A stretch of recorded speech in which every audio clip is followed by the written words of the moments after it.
ময়মনসিংহে BNP chairman Tarique রহমানের নির্বাচনী জনসভার প্রস্তুতি নিয়ে আরও খবর জানাতে আমাদের সাথে সরাসরি যুক্ত হয়েছেন ইমরান হাসান রাব্বি।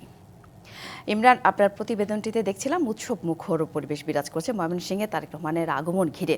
তো তার আগমন নিয়ে নেতাকর্মীরা কি বলছেন, দলীয় প্রধানের কোনো ধরনের নির্দেশনা কি তারা প্রত্যাশা করছেন কিনা, সব মিলে জানাবেন।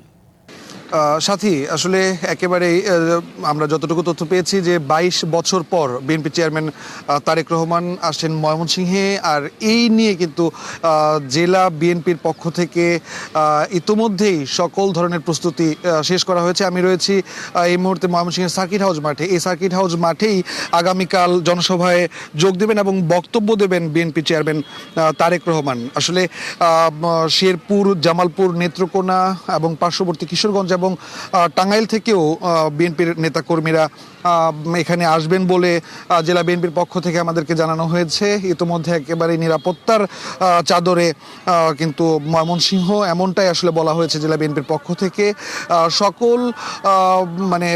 সকল কিছু শেষ করে আসলে আজকে প্রস্তুতি একেবারেই শেষ পর্যায়ে।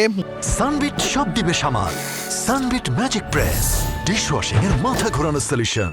জেলা বিএনপির পক্ষ থেকে আমরা যতটুকু জানতে পেরেছি যে লক্ষ নেতাকর্মীর ঢল নামবে এই সার্কিট হাউস মাঠে। তেমনভাবেই প্রস্তুতি ইতোমধ্যে সম্পন্ন করার শেষ পর্যায়ে রয়েছে।